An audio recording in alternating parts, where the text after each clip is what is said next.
Hello and welcome to Indian Story. There is nothing more beautiful and exciting than story. Everybody has a story.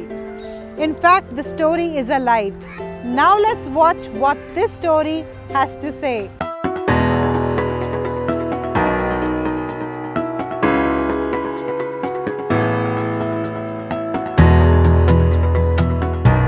मेरा नाम माधवेंद्र कृष्ण भट्ट है और short में मुझे M के भट्ट के नाम से जाना जाता है। मैं मूलतः वृंदावन उत्तर प्रदेश का रहने वाला हूँ। वहीं से मेरी प्रारंभिक शिक्षा हुई है।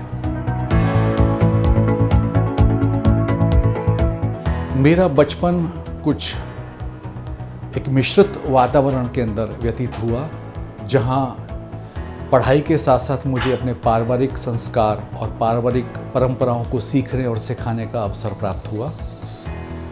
जहाँ तक फॉर्मल एजुकेशन की बात है, मैं गवर्नमेंट स्कूल में 12वीं कक्षा तक पढ़ा। वहीं से मैंने हिंदी माध्यम में अपनी शिक्षा प्राप्त की।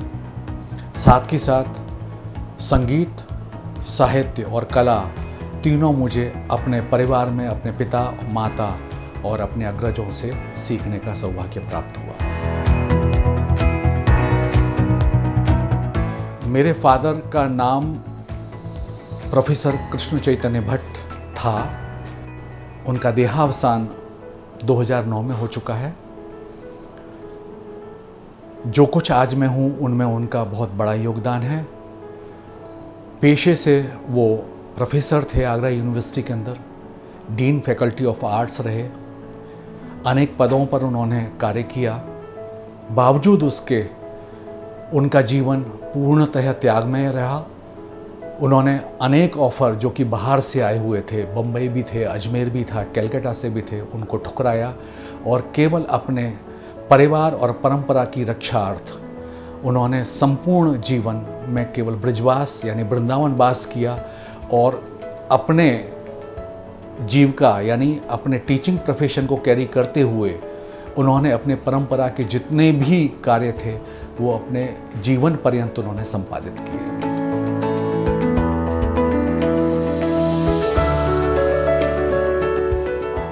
मेरी मदर मूलतः ग्वालियर की रहने वाली थी।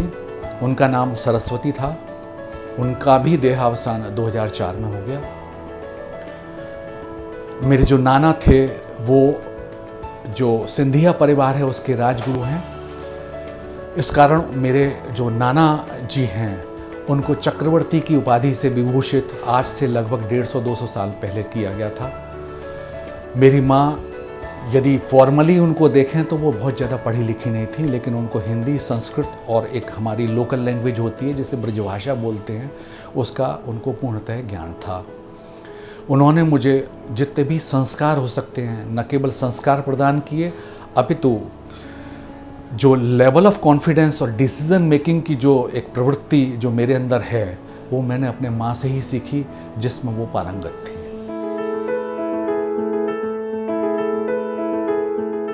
कोई एक विशेष बात तो मैं नहीं बोल सकता जो मुझे याद रही, क्योंकि उनकी जितनी भी उन्होंने मुझे बात बोली या बताई वो सब कुछ याद रखने योग्य ही हैं।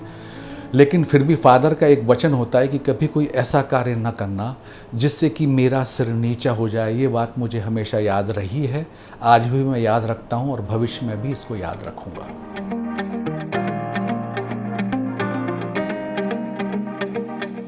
मेरे ग्रैंडफादर का नाम श्री गोवर्धन लाल भट्ट था और मेरी दादी का नाम लक्ष्मी देवी था।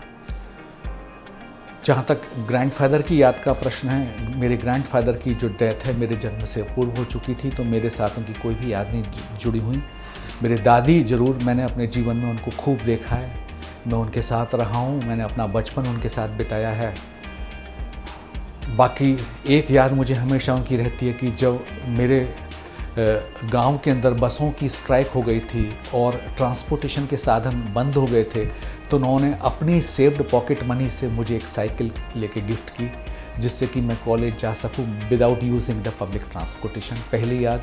दूसरी याद, जब भी रात को उनको दूध मेरे भाभी या मेरे माँ उनको देती थी तो उसमें अक्सर वो अपने दूध का एक सब्सटेंशियल पार्ट वो मुझे ग्लास में डाल के दे देती थी कि तू पढ़ रहा है रात भर तो तेरे लिए ज़रूरी है दूध का पीना। स्कूलिंग जैसा कि मैंने आपको बताया वृंदावन से ही एक गवर्नमेंट स्कूल से मेरी हुई। उसके बाद मैं वृंदावन में अपनी 12वीं कक्षा पास करने के उपरांत आगरा माइग्रेट हो गया। वहाँ सेंट जॉन्स कॉलेज से मैंने ग्रेजुएशन किया। उसके बाद मैं दिल्ली आया और दिल्ली में आकर मैंने अपने चार्टर्ड अकाउंटेंसी की पढ़ाई पूरी की। चार्टर्ड अकाउंटेंसी की पढ़ाई पूरी करने के बाद मैंने लॉ की पढ़ाई की, मैंने कंपनी सेक्रेटरीशिप की पढ़ाई की, मैंने MBA फाइनेंस किया, मैंने 2 विषय में डॉक्टरेट की उपाधि भी प्राप्त की है।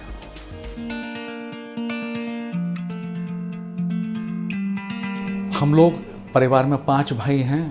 3 भाई मेरे से बड़े हैं और 1 भाई मेरे से छोटे हैं। मेरे तीनों बड़े भाई वृंदावन में वास करते हैं, जो कि मेरा पैतृक स्थल है, मेरा मूल स्थान है। मेरे सबसे बड़े भाई का नाम जनार्दन है, दूसरे भाई का नाम विश्वम्भर है, तीसरे भाई का नाम नीलमणि है। मैं नंबर 4 हूँ, जो कि सबसे पहले घर से बाहर आया। और मेरा जो वर्तमान में जो स्टेटस है वो मैं आधे समय वृंदावन में रहता हूँ और आधे समय मैं दिल्ली में अपना ये प्रैक्टिस का कार्य करता हूँ। और मेरे सबसे छोटे भाई का नाम शैलेंद्र है, मेरी कोई बहन नहीं है। मेरी शादी 1990 में हुई। मेरी वाइफ का नाम मीता है। वो महाप्रभु श्री वल्लभाचार्य के कुल से है। मूल रूप से वो मांडवी कच्छ गुजरात की रहने वाली हैं। और मेरी लाइफ में उनके कंट्रीब्यूशन का सवाल है तो केवल मैं ये कहना चाहूँगा, जो कुछ मैं हूँ आज उसमें एक सपोर्ट सिस्टम या एक बैकबोन की तरह जो मेरे पीछे कोई खड़ा रहा है तो वो मेरी वाइफ हैं, जिन्होंने मुझे पूरी फ्रीडम दी, पूरा समय दिया और मुझे अपने पारिवारिक जितने भी दायित्व हैं उनसे लगभग मुक्त रखा। तो इससे बड़ा कंट्रीब्यूशन किसी की लाइफ में क्या हो सकता है।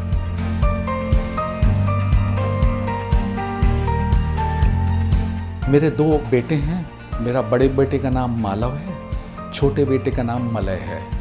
मेरा बड़ा बेटा है, उसकी बैकग्राउंड चार्टर्ड अकाउंटेंसी और कंपनी सेक्रेटरी की है, लेकिन फ़िलहाल वो as a practising advocate Delhi high court और सुप्रीम कोर्ट में प्रैक्टिस कर रहे हैं।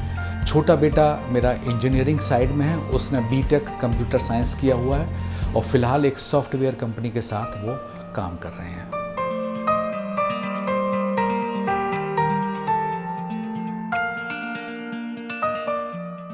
जहाँ तक संस्कारों की बात है तो संस्कार देने वाली बात नहीं होती है, स्वयं प्राप्त करने जैसी स्थिति होती है। जैसा कि मैंने प्रारंभ में आपको बताया कि मेरा जो वातावरण पारिवारिक था वो पूर्णतः रिलीजियस है और आज भी उसी वातावरण में हम वृंदावन में रहते हैं और दिल्ली में भी मेरा वातावरण ठीक उसी प्रकार का है। तो संस्कार को किसी विशेष बिंदुओं तक परिभाषित करना शायद मुझे उचित नहीं लगता। संस्कार जो शब्द है वो संस्कृति का एक अंग है और संस्कृति शब्द संस्कृत से उत्पन्न है। तो सबसे पहला जो संस्कार जो मुझे अपने परिवार या अपने पिताजी से प्राप्त हुआ वो है संस्कृत का ज्ञान। संस्कृत के ज्ञान के साथ संगीत, कला और साहित्य, इन तीनों का जो एक इक्वल जो ज्ञान मुझे अपने परिवार से प्राप्त हुआ, यही मेरे संस्कार का एक अहम हिस्सा है।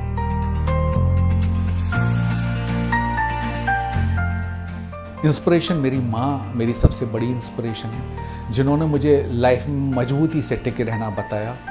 डिसीजन मेकिंग कितनी तेज़ी के साथ करनी चाहिए ये मैंने अपनी माँ से सीखा और हर विषम परिस्थितियों में अपने आप को शांत रखते हुए किस तरीके से स्टेबल रखा जाता है ये मैंने केवल अपनी माँ से सीखा, जिसका मैं अभी भी पालन करने का प्रयास करता हूँ। मैं पूरी तरह अपने माँ जैसा तो नहीं बन पाया, लेकिन वो मेरे हमेशा एक प्रेरणा स्रोत रही हैं और रहेंगे।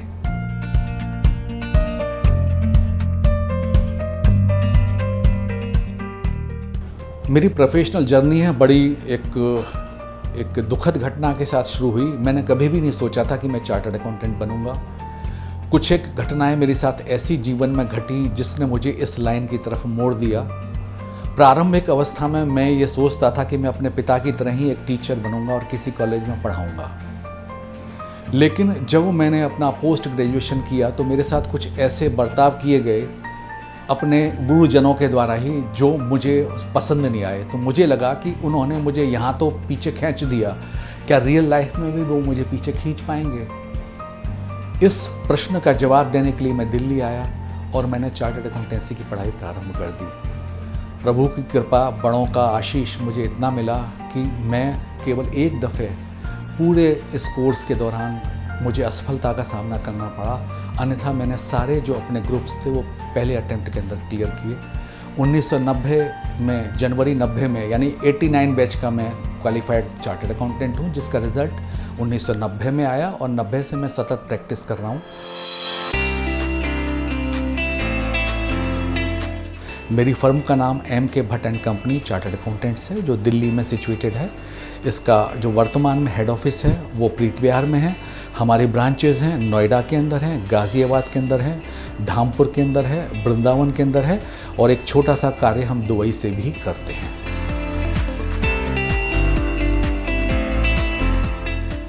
हमारी जो फर्म है एक चार्टर्ड अकाउंटेंसी की एक टिपिकल या जिसे परंपरागत प्रैक्टिस करने वाली फर्म है। जो हर फर्म जिस तरीके से प्रैक्टिस करती है वो ही सारे काम हम करते हैं, यानी auditing, accounting, financial consultancy, direct taxes, indirect taxes and company law matter. ये एक प्राइमरी हमारा जो एक स्ट्रक्चर है जो हम 1990 से इसी फील्ड में काम कर रहे हैं। रही बात स्पेशलिटी की, तो हमारी फर्म की जो पॉपुलैरिटी है या जो भी आप शब्द यूज़ कर रहे हैं जिसके कारण हमें जाना जाता है, वो है हमारा टैक्सेशन के अंदर एक्सपर्टीज़। तो टैक्सेशन फील्ड के अंदर डायरेक्ट टैक्सेशन हो या इनडायरेक्ट टैक्सेशन हो, वो हमारी स्पेशलिटी है, जिसमें हम इनिशियली तो इनकम टैक्स अपीलेट ट्रिब्यूनल तक का ही काम करते थे, लेकिन वर्तमान में प्रभु कृपा से आज स्थिति ऐसी है कि हम हाई कोर्ट और सुप्रीम कोर्ट तक के केस अपनी फर्म के ही नाम से हम लड़ते हैं, और ख़ासकर यमुना पार में शायद उन इकलौती फर्मों में से हमारी फर्म है जो डायरेक्ट टैक्सेशन की फील्ड में अपना दखल रखती है।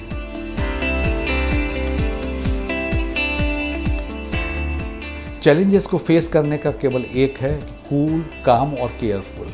ये 3 सीज़ का जो कॉम्बिनेशन है मैं अपने दिमाग में हमेशा रखता हूँ, और अपने जो ट्रेनीज़ हैं, अपने पार्टनर्स हैं, अपने एसोसिएट्स हैं, उनको यही मैसेज हमेशा देता हूँ कि कैसी भी स्थिति आए आपको कूल, काम और केयरफुल रहना है, और किसी भी समस्या को आपको छोटी नहीं समझना है, और बार बार समस्या को डिफ़ाइन करने के बजाय हम समस्या को समझें और उसका सॉल्यूशन ढूंढें, क्योंकि कोई भी समस्या का जन्म बगैर सॉल्यूशन के नहीं होता है। मैं अपने लिए स्पिरिचुअल वर्ड को बहुत इनसफिशिएंट सा पाता हूँ, क्योंकि मुझे स्पिरिचुअलिटी को अपने को डिफ़ाइन करने का कभी कोई मौका ना मिला, और न ही मैं उसको डिफ़ाइन कर पाता हूँ। मैं पूर्णतः रिलीजियस व्यक्ति हूँ, एक रिलीजियस वातावरण में ही मेरा जन्म हुआ है, और मैं अपने आप को पूर्णतः रिलीजियस मानता हूँ।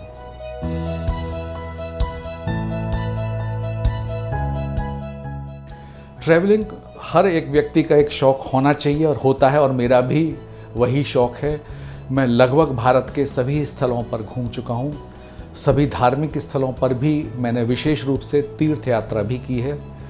रही बात विदेश की, तो विदेश में मैं कोरिया और जापान 2 कंट्रीज़ में भी घूम चुका हूँ, और वो विज़िट मेरा पूर्णतः प्रोफेशनल ना होकर एक तरीके से मेरे पैशन का एक पार्ट था, और साथ में मैंने उसमें वहाँ पर जो भी लोकल प्लेसेस थे, लोकल स्पेशलिटीज़ थी, उनको एक्सप्लोर किया।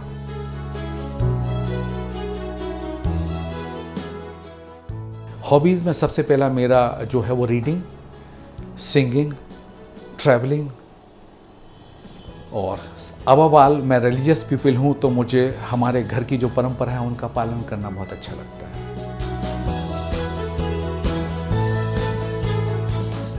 फिल्में मैं नहीं देखता, म्यूज़िक मेरे जीवन का अंग है, और मैं म्यूज़िक के साथ अपने आप को जीता हूँ। देखिए, फेवरेट तो मेरे कोई गाने नहीं हैं, लेकिन हम भगवत सेवा के समय कुछ चीज़ों में अपने आप को प्रभु के चरणों में जिसे कहते हैं ना विनियोग के माध्यम से अपने आप को समर्पित करने का जो हमारे यहाँ विधि है, उसके तौर पर हम संगीत को लेते हैं। तो हमारी हर क्रिया को हम भगवान के चरणों में समर्पित करें, ये हमारी कामना होती है बीइंग ए वैष्णव। तो एक लाइन है जो सूरदास जी ने लिखी है, उसको हम रोज़ रात के समय अपने आप को डेडिकेट करने के तौर पर गाते हैं। तो मैं आपको सुना रहा हूँ। लाल नहीं की चाहिए कृपा एक, लाल नहीं की चाहिए,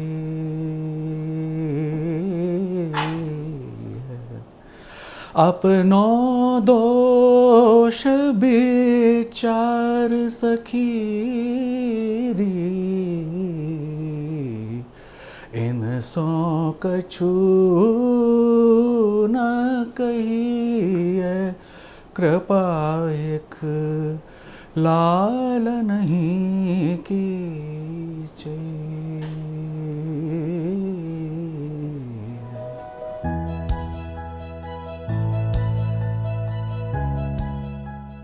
सोसाइटी के लिए देखिए, मेरा पैशन टीचिंग का है, तो मैं जितने भी प्रोफेशनल इंस्टीट्यूशंस हैं वहाँ पर फ्री ऑफ कॉस्ट में एज ए फैकल्टी विज़िट करता हूँ और वहाँ पर अपने प्रोफेशनल कोलीग्स और जो स्टूडेंट हैं उनको मैं टीच करता हूँ।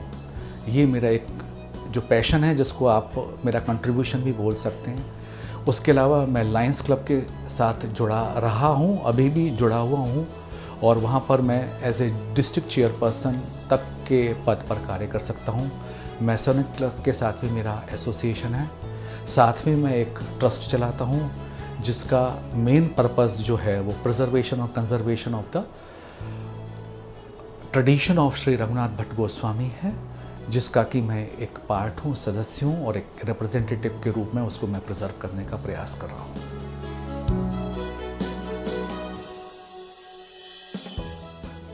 एज यूजल जो हमारे भारत के प्रधानमंत्री हैं वो मेरे फेवरेट पॉलिटिशियंस हैं। मैं उनको बहुत पसंद करता हूँ। वो केवल बात नहीं करते, वो डिसीजन मेकिंग उनकी बहुत परफेक्ट है। क्या किस समय क्या डिसीजन लेना चाहिए, मुझे वो गुण केवल नरेंद्र मोदी में नज़र आता है, जो कि और पॉलिटिशियंस में नहीं नज़र आता। यही मेरी पसंद का कारण है।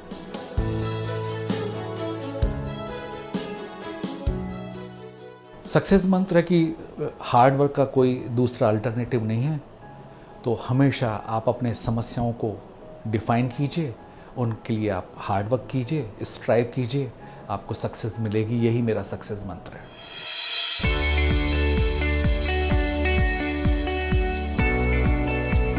यूथ के लिए भी मेरा यही संदेश है कि कैप्सूल फॉर्मेट के अंदर जो उनको आजकल कोई ज्ञान प्राप्त करने की एक प्रक्रिया यूथ के अंदर आ गई है, खासकर वो ट्यूशन जो एक कल्चर हमारे यूथ के अंदर व्याप्त है, उससे वो दूर रहें, उनको कड़ी मेहनत करें, और लेटर स्टेज पे जबकि वो अपने अध्ययन को फिनिश कर रहे होते हैं, तो वहाँ पर वो चीज़ पढ़ें जो कि किताब के अंदर नहीं लिखी गई है। यानी they should try to read in between the 2 words and the 2 lines.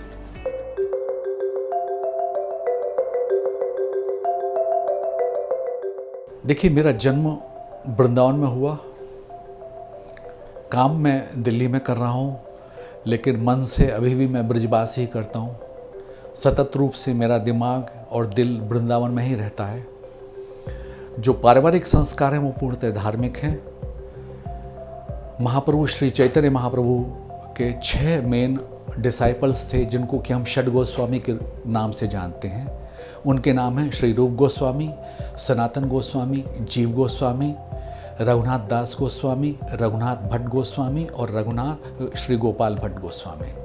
तो इन षड गोस्वामियों में जो एक नाम है श्री रघुनाथ भट्ट गोस्वामी, वो मेरे पूर्वज हैं, जो लगभग आज से 550 साल पूर्व दक्षिण से वृंदावन में आए और तब से वो वहाँ वास कर रहे हैं।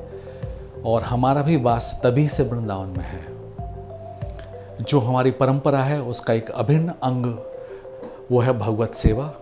इसके अलावा 4 पैरामीटर और हमें प्रिस्क्राइब किए गए हैं, जिसमें पहला पैरामीटर है श्री ब्रज वृंदावन वास, दूसरा है सतत श्रीमद् भागवत पाठ पारायण, तीसरा पैरामीटर है वो साधु संघ है, और चौथा पैरामीटर है वो है भगवन नाम कीर्तन और भगवन लीला गायन, और 5वां पैरामीटर तो मैंने बता ही दिया, भगवत सेवा।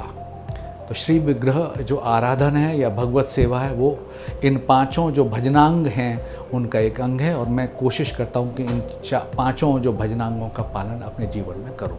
जैसा कि मैंने बताया कि मैं श्री चैतन्य महाप्रभु की परंपरा में जो षड गोस्वामियों मध्य श्री रघुनाथ भट्ट गोस्वामी हैं, उस परंपरा का एक सक्सेसर या वंशज हूँ। तो मैंने उस परंपरा को स्क्रिप्टाइज करने के लिए किताब लिखी है, जिस किताब को लिखने में लगभग मुझे 12 वर्ष का समय लगा। 2009 में मैंने इस किताब को लिखना स्टार्ट किया, यानी अपने पिताजी की मृत्यु के उपरांत, और 2021 में मैंने इसको कंप्लीट किया। तो इस किताब के अंदर ये इस किताब का रूप है जो आपके सन्मुख नज़र आ रहा है। इस किताब में मेरे परंपरा के जितने भी बहुकोणीय जो आयाम है, जो मल्टी डायमेंशनल जो परंपरा का फेस है, उसको मैंने स्क्रिप्टाइज बड़े प्रिसाइज फॉर्मेट में करने का प्रयास किया है। एक शायर ने बोला है कि ख्वाहिशें इतनी कि हर ख्वाहिश पे दम निकले, और बहुत निकले अरमान मेरे, लेकिन फिर भी कम निकले। तो ऐसा सच तो मैं कोई ख्वाहिश बता नहीं पाऊँगा, न मैंने ऐसे कभी किसी चीज़ को पाने या खोने का सपना देखा है, लेकिन अंतिम ख्वाहिश मेरी यही रहेगी कि मैं वृंदावन में जाऊँ, वृंदावन में वास करूँ, और मेरा जो अंतिम समय या अंतिम सांस है वो वृंदावन में ही निकले। Yes, we are all unique. We come and go, but these stories are legacy forever. Do share your story with Indian Story anytime, anywhere. And don't forget to subscribe our channel